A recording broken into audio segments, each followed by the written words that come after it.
changing your life one story at a time. This is the Chicken Soup for the Soul podcast with Editor-in-Chief Amy Newmark. Hey, it's Amy Newmark with your daily dose of Chicken Soup for the Soul inspiration. It's Friend Friday, and we have a very special guest today, Kelly Sullivan Walden, who is one of the nation's most prominent experts on dreams, and also the co-author of a book that I talk about a lot on this podcast, Chicken Soup for the Soul, Dreams and Premonitions. Now, Kelly has been on TV all over the place, on radio all over the place. She has an amazing radio voice, and she's a certified clinical hypnotherapist, and she has worked professionally with thousands of dreams and dreamers, and she's written 9 or 10 books about dreams, the most recent one being called The Love, Sex, and Relationship Dream Dictionary. But today, what we're going to talk about with Kelly is when you can get career advice from your dreams, which is pretty amazing. And she's going to talk about a few stories on this topic from our book, Chicken Soup for the Soul, Dreams and Premonitions. So Kelly, welcome to the podcast. Thank you so much, Amy. I still feel like I'm dreaming being connected with you in this book and these stories. It's so wonderful. We got connected on Twitter. It was the most amazing thing because I knew I wanted to do a book about dreams, but I didn't have the right person to do it with. And then somebody introduced us on Twitter, and we started talking. Isaac. Yeah, Julie Isaac, the godmother of our book about dreams and premonitions. And we started talking, and I said, you have to just make the book with me. And then you did such a wonderful job bringing in stories from all of these people who you know in what I'll call the dream industry or the dream space, including Bob Haas, who's one of the people you're going to talk about today, whose story about, his dream giving him career advice was pretty amazing. So I'm going to let you talk about these stories that give people career advice in their dreams. And we have a whole bunch of them in the book. So why don't you just go for it and talk about the ones that you think are particularly fascinating? Sure. Well, just for a little context, some people think that they don't have time to do any dream work, that they're busy people, that they've got too many important things to do. And I tell people that you really can't afford to not pay attention to your dreams because they can save you time and they can also point you in the right direction and it can make financial sense. And there's so many reasons to pay attention to dreams. And one of the stories that stands out to me so much, because I've had so many synchronicities around this, and I got to meet this woman, Patricia Garfield, at an IASD conference. That's the International Association for the Study of Dreams. And she's famous for her branching woman dream. And I get the chills just as I think about this. So in her dream, and she was an avid dreamer, she's kept dream journals forever since she was, I think, 13 years old. So she has a dream in her contemporary professional life. She's a professor. She's a PhD. She's at a conference, and there's all these people talking about leaving dreams about trees that are leaving, like their leaves are falling. And she jumps up and says, okay, that's fine and good, but I think we need to talk about branching dreams. What about where branches are growing out of things, like my head? I have had all these dreams about branches growing out of my head, and people look at her they kind of ignore her, but her husband gives her this affirmation like, that was the right thing to say, sweetheart. So she wakes up from that dream thinking, that was odd. What was that about? And did I really have a series of dreams about branching?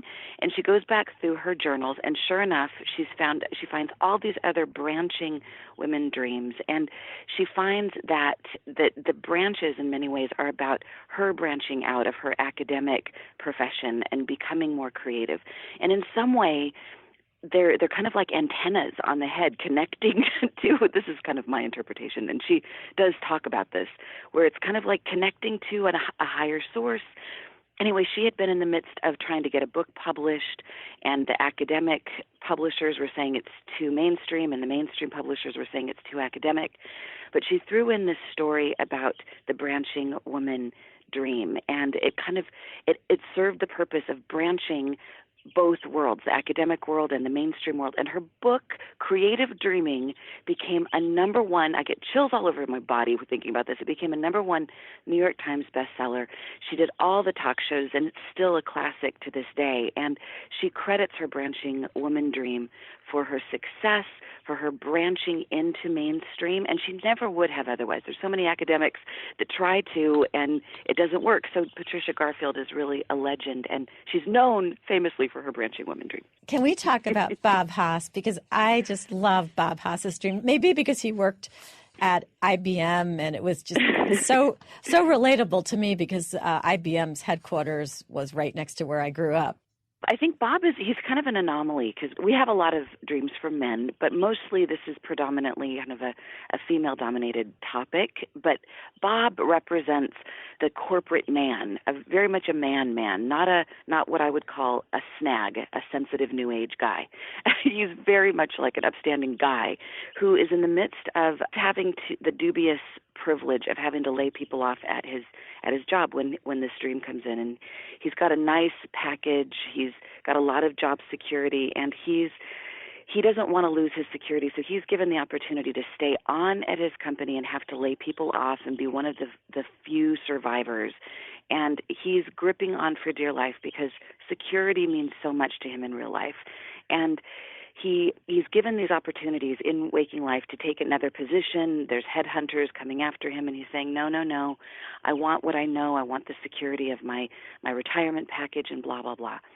So he has this dream where he's on a ship, and it's dark, it's stormy, it's icy waters, it's terrifying. And he hears this voice that says, you can walk through that door. And then he's like, well, first of all, who are you? And second of all, what door are you talking about? I see no door. But it keeps repeating, you can walk through that door. You can walk through that door. Finally, in his dreams, because it's a dream and this can happen in a dream, on this ship, out of nowhere, a door appears. And he looks beyond the door and he sees that it's smooth sailing. Beyond that particular door, there's sunshine, and it's kind of tropical and beautiful. So he wakes up from that dream, and he knows that if he takes the leap, if he goes through a new door and doesn't just go down with the ship, that it's going to go well for him. So he goes to work the next day, business as usual. He's got a pile of things on his desk. He goes to get those things done. He gets a phone call from IBM, and they say, we're not taking no for an answer. We're not going to take your boss the way that you suggested we do. We want you. Will you please come with us?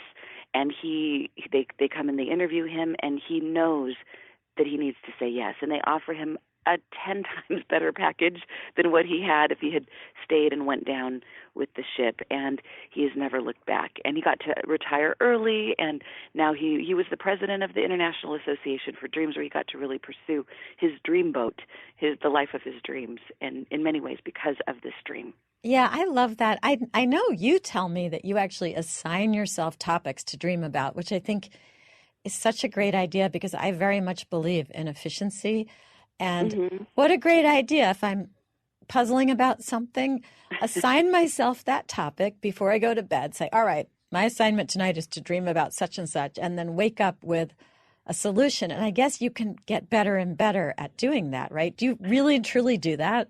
I do. And honestly, I think when we're going through a difficult time in our lives, that pain in life tends to sharpen our focus. And I would like to think that myself included, that we could be so enlightened that we could have that same level of sharp focus even when there's no drama or pain going on. But I know for me, when a friend of mine or a family member is going through a challenge, or when I'm at a crossroads, I do call on the dreams. And not that the dreams aren't going to dream anyway about the subject at hand, but in a way I'm raising myself to the level of the dream maker, God, whoever does the dreaming, and I'm saying, I get that you have wisdom that I, in my regular waking state, don't have. I really want to pay attention to you. Please deliver a dream that will help me with the situation. And because of that focus and because of that declaration, 99.9% of the time, I would actually even dare say 100% of the time, it does come through. The issue about it is whether or not we pay attention to the dream when we wake up in the morning. So I would argue it's your subconscious that is providing you with the dream, and that because you're asleep and you're not distracted, you can listen to your subconscious, which really knows you very well. And it's your subconscious that is saying to you, hey, go ahead and change jobs. You can do it. Right. Well, we could say a subconscious other than conscious, and really that taps into a whole realm that can get esoteric and it can also get scientific. And I like that it's grounded. I like the way you say it because I think it empowers the dreamer, that it's their own subconscious mind. It's not some guru outside of themselves. It's not a psychic friend. It's themselves. It's their own ability that might just be speaking in maybe the whispering is too soft and they don't hear it. In some ways, that's why I think we have recurring dreams that start very gentle and soft and they amplify their volume so that we can eventually listen to them before it's too late. And we've had some of those instances in our dream book, Dreams and Synchronicity. There's one dream story, though, that I'd really love to mention here that is actually, I don't have favorites because I love all of our stories, but this is one I find myself talking about a lot. This is Kim Childs. She's at a career transition. She's got a lovely career in waking life as she's a radio personality she's a newscaster, and it's a very good job. And she's finding herself becoming more and more fond of yoga and kind of the yoga community, the yoga mindset. She becomes a yoga instructor, and she's feeling torn now between her job as a newscaster and wanting to go deeper into being a yoga instructor and all that symbolizes to her. But she's afraid to take the leap.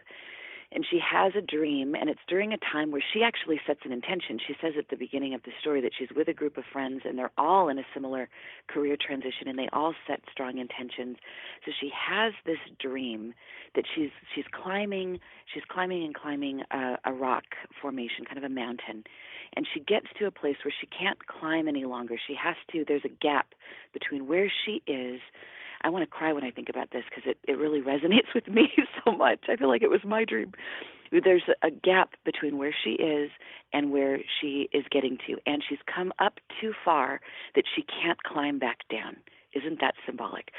So she stands there at this precipice, and she's nervous and she's scared, and just like in a cartoon, because sometimes dreams do this, she splits into two. There's two versions of Kim. And one version of Kim just says, I'm going in, and she takes the leap, and she falls, and she plummets, and she hits the ground, what seems like hundreds of miles beneath, splat, and a crowd gathers around her to witness this. Out of nowhere, just when she thinks this is the worst thing that could happen, this version of herself on the ground that has gone splat picks herself up off the ground, dusts herself off. It's all okay. So she's up there on the mountain looking down saying, wow. So even if the worst thing that happens is I fall, and in dreams falling sometimes represents failing, and I am witnessed by many people, and I'm even publicly humiliated, it's not going to kill me. I can still pick up the pieces. I can still pick myself up, and I'm going to be fine. Well, that gives her this incredible boost of energy and this incredible boost of confidence. And she says, okay, well, with this other half of me, I'm going to take the leap again. And she does take a leap, but this time, just like in an Aladdin movie, this wonderful magic carpet comes out from underneath her, and it picks her up, and it carries her from where she is gently over to the next side of where she wants to be, and she lands so gracefully. So when she wakes up from this dream, she knows that the message is clear. It's time for her to take that leap, and she does, and she dives in, and she takes this career leap, and she does have moments of shakiness. She does have moments where she has to do some couch surfing, and that's a little embarrassing to her, but eventually she finds a yoga studio, a yoga community. Cut to the present moment, she's now this celebrated yoga teacher with this following, and she's a writer, and she's got this unbelievable, unprecedented life of her dreams that she is now living because of that dream that she shares with us in Dreams and Synchronicities. I think that is great. We're going to do more podcasts together about what you can learn from your dreams. Thank you, Kelly, for joining me today. I'm very happy to have you in the Chicken Soup for the Soul family. If you want to read some useful tips from the book that we talked about today, Chicken Soup for the Soul, Dreams and Premonitions, go to our website, chickensoup.com. I'm Amy Newmark. Thanks for listening today. And the next time we get together, we're going to talk about another way you can make a big change in your life just by using the power of smiling.